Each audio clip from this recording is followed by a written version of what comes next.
हरियाणा में जातिवाद की जड़ें सबसे पहले चौधरी देवीलाल ने डाली, फिर इसका पोषण और राजनीतिक ताकत ओम प्रकाश चौटाला ने दी और अंत में इसे अपने चरम तक भूपेंद्र सिंह हुड्डा लेकर आए।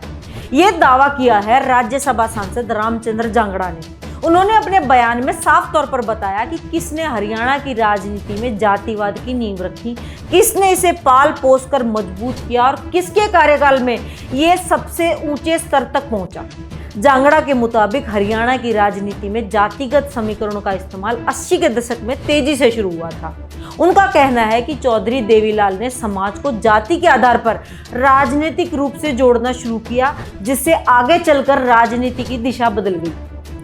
उन्होंने आगे आरोप लगाया कि देवीलाल के बाद जब उनके बेटे ओम प्रकाश चौटाला सत्ता में आए तो उन्होंने इस जाति आधारित राजनीति को और मजबूत किया। संगठन, चुनावी रणनीति और सत्ता के गलियारों में जातिगत संतुलन बनाने को प्राथमिकता दी गई, जिससे ये राजनीति धीरे धीरे सिस्टम का हिस्सा बनती चलेगी। सांसद ने तीसरा और सबसे बड़ा आरोप पूर्व मुख्यमंत्री भूपेंद्र सिंह हुड्डा पर लगाया है। उनके अनुसार हुड्डा के कार्यकाल में ये राजनीति केवल चुनाव तक सीमित नहीं रही, बल्कि प्रशासनिक फैसले, नियुक्तियों और राजनीतिक विस्तार में भी जाति आधारित समीकरण चरम पर दिखे। यही वो दौर था जब जातिवाद अपने पीक पर पहुंच गया, ऐसा उनका दावा है।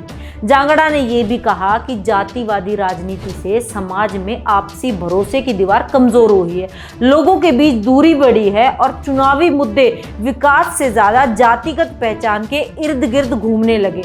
वहीं हुड्डा समर्थकों और कांग्रेस नेताओं ने इन आरोपों को राजनीतिक बयानबाजी बताया और कहा कि हुड्डा ने हर वर्ग के लिए योजनाएं चलाई थी और उनका मकसद कभी भी समाज को बांटना नहीं रहा। इस बयान के बाद हरियाणा की राजनीति में एक नई बहस छिड़ गई। विपक्ष हो या सत्ता पक्ष, दोनों तरफ से प्रतिक्रियाएं आने का सिलसिला लगातार जारी है। आने वाले दिनों में ये मुद्दा और तूल पकड़ सकता है, क्योंकि बयान सीधे हरियाणा के सबसे बड़े राजनीतिक चेहरों से जुड़ा है। ये थी हरियाणा की राजनीति से आज की बड़ी ब्रेकिंग अपडेट। आगे की खबरों के लिए आप जुड़े रहिए डिजिटल हरियाणा के साथ।